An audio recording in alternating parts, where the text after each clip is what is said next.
It is cold in here. Everything's frozen up. Called freezing rain. Great way to go camping. I have a timely, informative, engaging video for you. First of all, would you go camping if you knew that there was an ice storm on? Well, I didn't believe it was coming. I mean, they said it was coming. I just didn't believe it, but we got it. Stanley is a great believer in giving me freedom in fulfilling my desires, my dreams, my ideas. So he's helping me set up an electrical situation into the vehicle so that I can test it out. Electrical situation, what I mean is being able to have electricity so I can plug in a heater. And it worked. So here we are. Ice storm is still on. I have my reflectives up on both sides of the window. I have my electrical cord in and I have my Honeywell heater on. And oh man, I'm frozen. Now, the thing about this is it's a neat little unit because if it tips, it shuts off. So that's a safety feature. I like that. And you can have it rotating or you can have it stationary. And you set the temperature, you know, if you want it really warm or if you just want it blowing air. I gotta warm up my hand, man. It's amazing how quickly your fingers and so forth can get frozen. So here I am in my unit. I'm always barefoot, okay. And I just thought I would stay in here for a little bit and chat. Also, to wait to see how long it takes for the temperature to get up. That's my little trusty house thermometer. Looks like it's slowly working. And let's just see how it goes. Right now I'm gonna turn this iPhone off and record with my iPad. So today, and for this weekend, which is the end of March, Environment Canada has issued a warning, ice storm warning, and they're asking people to not travel. So they say no non-essential traveling. Okay. So, but what if you were camping and then, you know, the weather was supposed to be good, but then it ended up being an ice storm or a really bad windstorm or a rainstorm? One time my sister was camping and a hurricane came by, which really scared them. And they managed to stay in their tent because it came by overnight while they were sleeping, suddenly appeared and took down trees, but fortunately their tent stayed. So these surprise visits can happen. And if you're going to go camping, you really do want to consider the weather. So one of the things that I have thought about is that Stanley and I are both retired. I'm semi-retired because I have a part-time job, which I need to make ends meet, and I'm happy to do. But one of the advantages of being retired is that you can look at the weather and say, okay, we've got a few days here. Let's go. Let's set up the camp somewhere. Let's figure out what we're going to do. And the disadvantage this year is also that the trade wars are on, and when I looked at campsites online, like the provincial campsites, I was surprised. They're like super booked up. I kind of thought that would happen because our former Prime Minister, Justin Trudeau, he had said, you know, we wouldn't advise you going to the US or traveling there. And I had planned on doing some of that, so that's out. And he said, just stay home and go to the provincial parks. And I'm like, no, don't tell them that, because I'll never get a spot. But there are other options, like one is Harvest House, which really services the US more than Canada, but there are some Canadian options listed there. And there's another app I use, whose name I forget right now, but I'll pull it up. And it is more like private, almost boondocking type of camping places that you can go. So I am going to hit some of the provincial parks. I have my favorites where I want to go. And here's the thing. So this is why I'm testing out this heater here, because I want to know, is it going to service us, like if we're just camping in our car? Is it going to heat up this area plus the tent area? And if I was just sleeping in the car, what's it going to be like? Is it noisy? Well, first of all, it's not noisy. I just turned my video on that. It's not noisy. It's just oscillating here, and the temperature was at 40 and it's up 10 degrees now, and that's a very short period of time. So I'm still warming my hands here because gosh, I was setting things up and my hands froze very quickly. Now I can see that the windshield is melting. I think my brain is melting. So I was wondering what it would be like with the heater going, let's say, most of the night, because it doesn't have a temperature gauge. I used to have a heater years ago. It was a space heater for in your room in your house, and you could set the temperature. Once it reached 62 or 70, whatever, it would just automatically shut off and turn on to help maintain that temperature. This little unit doesn't have that.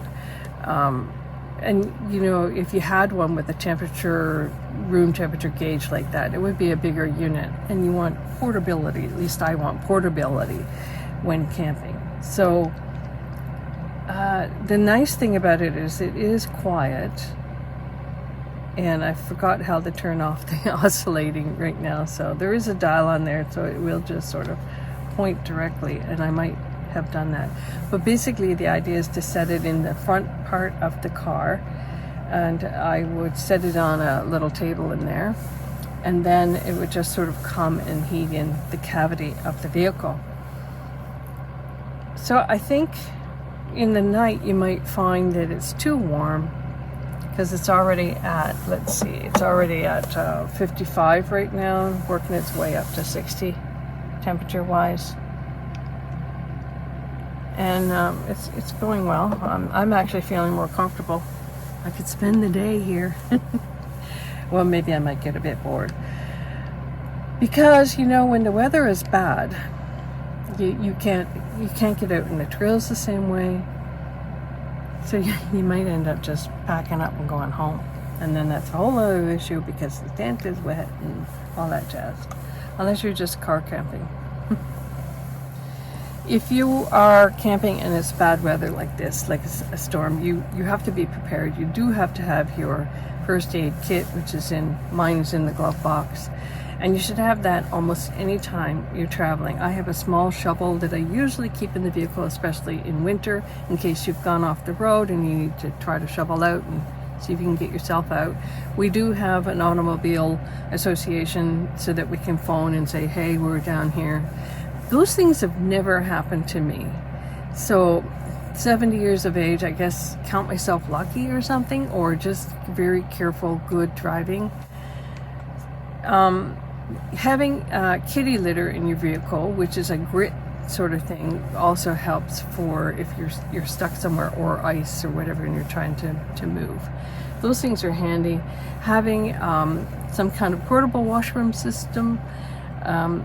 One site had recommended having a spare set of clothing. I don't think I would go that far. But if you are heading out and you know the weather's bad, then please plan and prepare. If you get unexpected weather when you're camping, I guess you just kind of have to deal with it. I mean, you've got your first aid kit. That's only if an accident happens, and most of that's bandages and wrapping things up and pressure and, you know, using ointment to prevent bacteria, etc. So that would be that. But having extra food, having some dry food items in your vehicle, like granola bars or something, is always useful, because if you're camping and you get unexpected weather, at least you have that.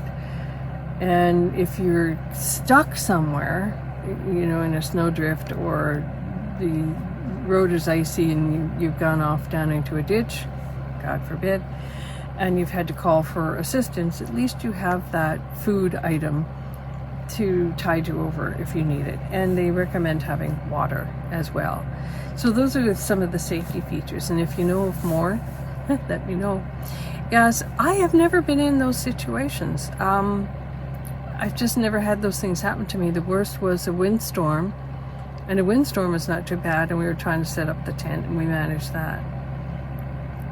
Cold, no, because we try not to go out when it's cold. But that's the reason I'm testing this unit, is because April's coming, and a lot of the provincial parks, except for some of them, there's a few that stay open year-round, but they're not close by. A lot of the provincial parks, and probably the state parks as well, don't open till May. And I'm getting very antsy. Like, I want to do something. I want to go somewhere. I want to, even if I just go somewhere for overnight and, can do a bit of a trail or a walk somewhere. I'm just like chomping at the bit to get out there and do this. So that's why I'm testing out this heater. That's great. It's at 60 degrees in here now. If I can show you this, 60 degrees. So I'm probably climbing. My foot is still cold, but my hands are finally warmed up. So I wanted to talk to you about something that has been on my mind quite a bit, especially the last couple of years, and more so recently. And that is, what if Stanley dies? We will have enough money to bury him. We both have life insurance, but not a lot of life insurance. And I've never really been a big believer in life insurance. But we have enough money, I would have enough money to stay in our rented bungalow for at least 2 months. Maybe a bit longer, but I'm just thinking, pretend it was only 2 months. So basically I would have 2 months to figure out what I'm going to do. And I have a plan, and my plan is this, and I know my family and friends are like, what? But my plan is just to throw my camping gear and use the Honda, because I can actually afford the Honda. We've only got 1 more year of payments on the Honda. So, is it 1 more year? No, it's 1 more year in the lease. We're leasing the Honda, then we have to buy it out. So there will always be a car payment. But I could actually afford that. I could live in the vehicle. And it's not unheard of. Lots of women, single women, have done this. So that's what I'm thinking. At one time I want to buy a bigger van, one I could stand up in, and we could spend the time outfitting it, Stanley and I, while he's living. But then with our trade wars and economic changes and situations, it's not going to be possible to buy a vehicle right now or to trade it out. No. I know what the Honda does. We are the original owners of this Honda, so I'm going to keep it. So here's what I wanted to do, is just, I would liquidate everything I could in the house, maybe leave some things behind to make it easy for myself. And I would just throw my camping gear and items into the vehicle, stack it up. The front seat would get used a lot for storage. I'd get a small fridge unit to put there, and I would just live in my vehicle. And my daughter said, what are you going to do? I said, well, initially I might park in a few of your driveways just to see how, and I get myself oriented. But I would stay in Canada for the 6 months and then go to the States for 6 months. I don't even know if that's going to be possible. But as a senior on limited ability, we're already stretched with the two of us. If Stanley goes, there's no way I could manage. Or if I go, he's going to have trouble managing as well. So you have to think about these things. And I know, okay, so here's the thing. I used to do this in counseling a lot, with, when I was counseling clients. And that is that you imagine the worst that can happen. And remind yourself that usually the things you're afraid of, usually the worst doesn't happen. Okay? And then, and that's the truth. If you look back in your life, anytime you've had several fears, did they come about? No. Usually, as Sandra Bullock said, the worst doesn't happen, but sometimes something else happens. That's true. So you imagine the worst that can happen, and then you plan and prepare for that. Okay, if that happens, then this is what I'm going to do. And usually that plan, if it's an A and a B plan, you have 1 or 2 plans that you could implement. Usually that gives you a sense of a little bit more calm, a sense of security.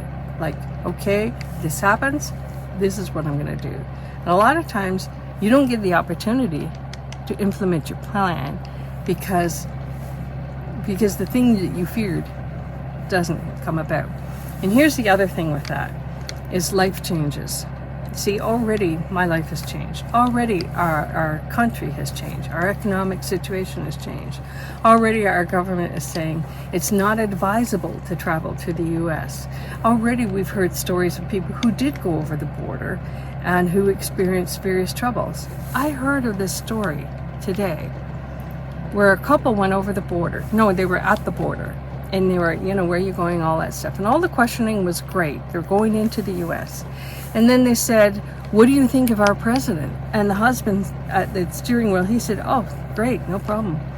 And then she piped over, she leaned over and she piped up and said, well, it's a good thing he's not our president. And then he said, okay, turn around, back you go.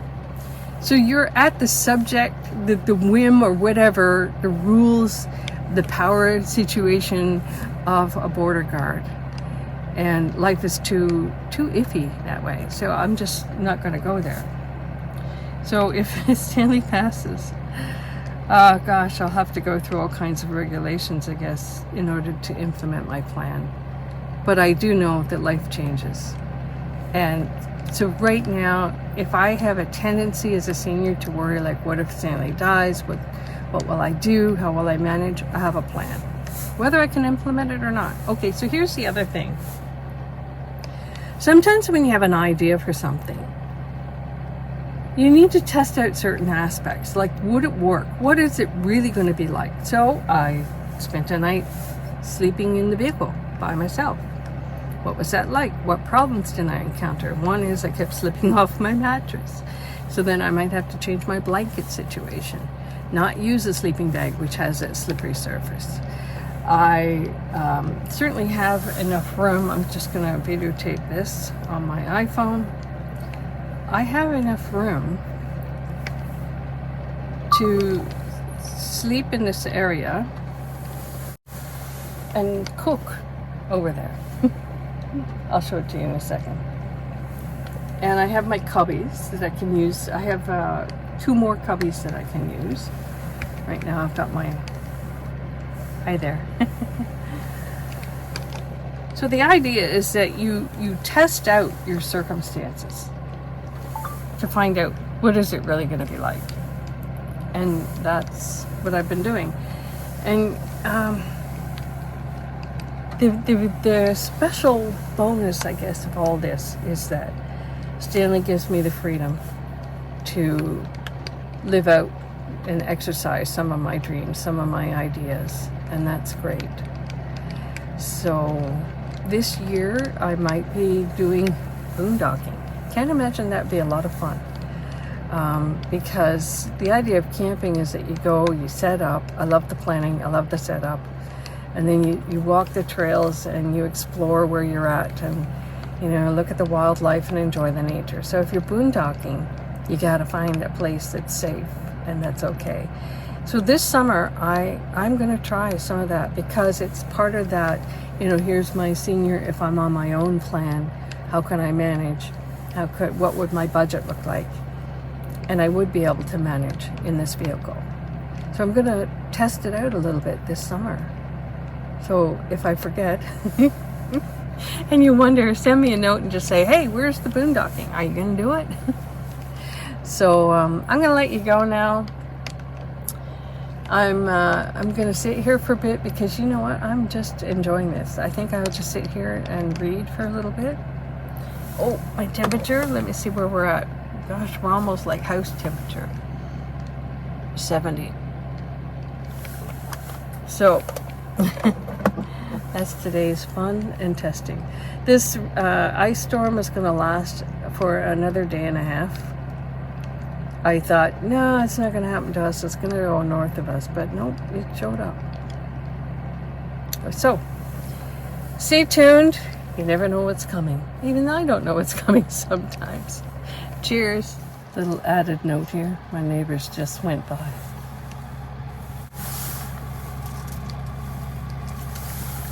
He's helping her into her side of the car because it's icy.